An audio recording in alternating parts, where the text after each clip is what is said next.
Olá, amigos. Então, nós estamos numa fase cada vez maior de flexibilização. Amanhã abrem parques, alguns restaurantes, até algumas atividades nos clubes. Eu, como eu falei, num momento bastante crítico, mas sabe, também ninguém aguenta mais tanto tempo de quarentena, né? Certo? Está tendo agora as neuroses de quarentena, as pessoas estão ficando meio psicadas, né? Doentes por causa disso. Mas está abrindo cada vez mais coisas. Até os shoppings vão abrir mais 6 horas em vez de 4, talvez, quem sabe, daqui a pouco 8 horas, etc. Mas ninguém está falando das escolas. Ou não, muito bem claro, estão falando de escola daqui só em setembro. E olha lá, não se sabe, talvez nem até fim do ano que vem, certo? Aliás, vocês pais que têm filhos devem ter sofrido bastante. Os seus filhos também, né? O aproveitamento escolar, educacional nesse período foi pífia, foi muito menos do que esperado. Gastaram dinheiro a rodo, algumas nem tiveram, principalmente as escolas públicas, não tiveram condições de oferecer um sistema online, quase não tem condições de entrar. Mas parece que a melhor resultados foram em torno de 15%, muito baixo para quem tem pagado aquelas mensalidades caras.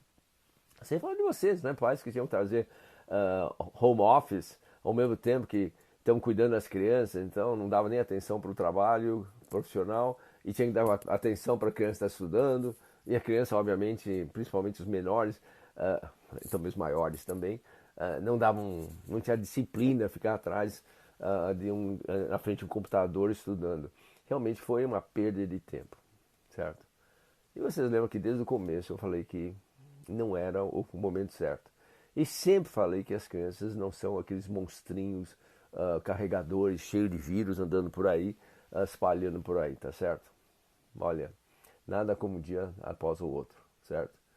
Essa semana, dia 29 de junho, a da Academia Americana de Pediatria, the American Academy of Pediatrics, a mais prestigiosa organização pediátrica do mundo, fez uma meia-culpa e disse que realmente quarentena das escolas não é apropriado.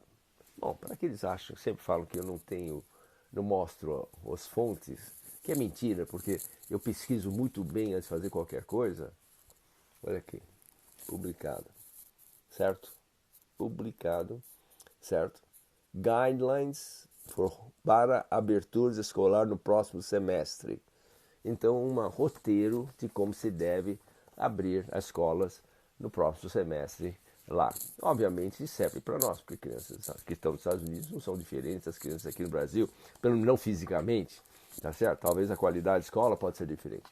Mas vou aproveitar e ler para vocês, vocês me desculpem que eu vou ter que dar umas lidas e virar o rosto, mas acho importante enfatizar algumas coisas que eles falaram para que as autoridades, se posso chamar dessa maneira, possam reconsiderar sobre a abertura escolar apenas em setembro. O momento certo é agosto, tá certo? E dá tempo. Nós estamos hoje, dia 5 de julho, dá tempo. Então, olha o que eles falaram. A Academia Americana de Pediatria falou isso. A Academia Americana de Pediatria advoga firmemente todas as considerações políticas para o ano letivo próximo. Deve começar com a meta e objetivo ter as escolas fisicamente presentes na escola. Vou repetir. Deve como meta ter as crianças fisicamente presentes nas escolas. E continua.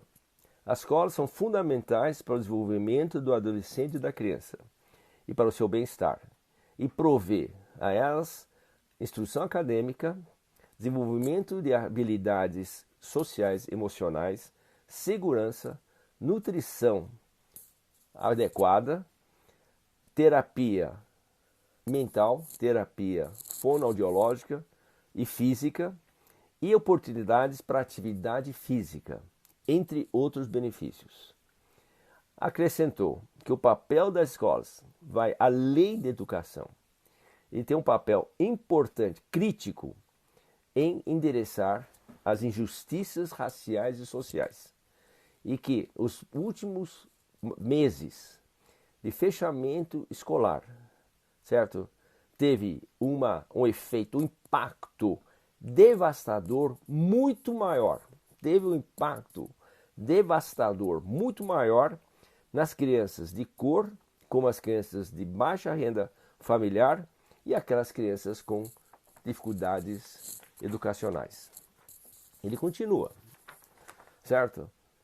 Um tempo prolongado longe da escola e a interrupção associado ao serviço suporte frequentemente resulta em isolamento social, tornando-se difícil para as escolas para identificar e a endereçar déficits de aprendizado importantes, tanto na criança como no adolescente, quanto o abuso sexual ou físico, uso de drogas, depressão, ideação suicida.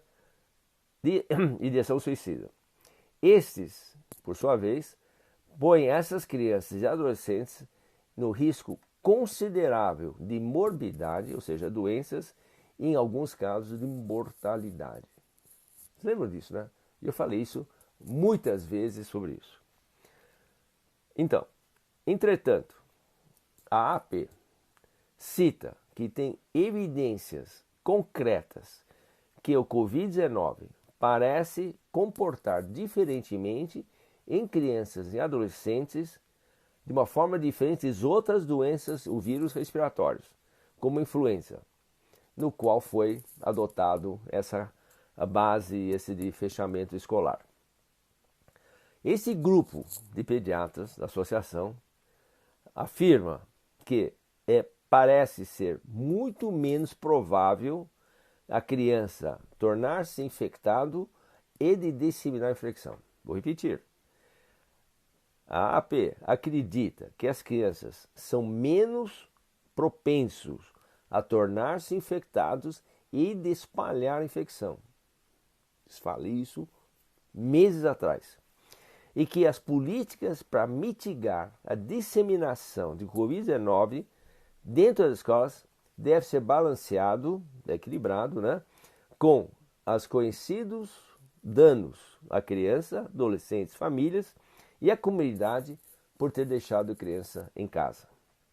Essas políticas, cita a AP, devem incluir o protocolo padrão de lavagem de mãos, ou higiene, desinfecção, uso do espaço externo quando possível, formação e a formação de grupos menores de crianças. Certo? Também, as crianças devem pesar o benefício de aderência rígida aos passos de 6 pés, ou 2 metros, entre crianças, com o potencial consequência de controle de estudo remoto, ou seja, online. Aliás, eles falam também que o distanciamento ideal na escola, ao contrário, é de 3 pés, ou seja, 1 metro. Por causa disso, a criança é menos infectada e também dissemina menos infecção. Ele cita especificamente isso, que a distância escolar não é 2 metros, mas apenas 1 metro, ou seja, 3 feet, 3 pés. Essas guias, certo, não oferecem nenhuma recomendação sobre segurança dos professores. Isso é um problema, certo? Alguns deles têm mais de 50 anos, etc., estão em maior risco, dentro do grupo de maior risco. Mas, também, então eles falam assim, mas isso é contornável por outra situação, como fazer testes, etc. E, então, em crianças, em certos grupos, então só ter professores que já tiveram a infecção, ou então tomar medicamento preventivo, como nós falamos no último post. Então, a linha base, de acordo com a Associação Americana de Pediatria, é que os formadores de políticas devem reconhecer que não há uma ação única, nem um grupo de ações que pode eliminar completamente o risco de transmissão. Não há maneira de tornar as escolas 100% seguras. Essa é a palavra deles. E que esses pediatras, a Academia Americana de Pediatria, acreditam que a alternativa, ou seja, outra série de meses sem presença da criança nas escolas fisicamente tem um risco muito maior para a saúde da criança do que o coronavírus propriamente dito. Está claro isso? Isso saiu anteontem, dia 29 de junho. Então, formadores de política, educadores, certo? A AP está formando isso nos Estados Unidos, onde vocês veem que os números de pacientes, de doentes, é muito maior que o Brasil. A quantidade de pacientes doentes, de doentes novos é maior que o Brasil. E olha que estão no verão, hein? E nós estamos no inverno. E mesmo assim, o bom senso deles, baseado em fatos, baseados na evolução, baseado no conhecimento que nós coronavírus, estão propondo que as escolas comecem fisicamente com as crianças lá. Você pode não gostar, mas se tem uma organização que tem credibilidade, é a Academia Americana de Pediatria, certo? Qual eu também sou pediatra. Então, por favor, vamos pensar nisso. Vamos começar as escolas o mais cedo possível, com aquelas medidas importantes. Eu sempre falei, só tem 3 medidas que são importantes: máscara, higiene e distanciamento. De 1 metro, não 2 metros. E as crianças pequenas? As crianças pequenas com menos de 2 anos estão no berçário. Outra coisa, a minha experiência e de todo mundo, essas crianças têm pouquíssima chance de ficar doente e muito menor chance de contagiar. E as crianças de 2 a 5 anos, que a máscara às vezes é difícil, paciência. Mas também esse grupo é muito pequeno. Todas as estatísticas mostram que as crianças de 0 a 10 anos, o risco de contrair doença e disseminar doença é menor que 1,5%. Gente, tem muito mais risco a criança ficar em casa, intoxicar, se machucar, certo? Sofrer abuso, do que ir para a escola. Pense nisso. Você que é pai e mãe, leiam esse artigo da Academia Americana de Pediatria e leve para o diretor da escola. Ou leve esse vídeo lá para mostrar para eles.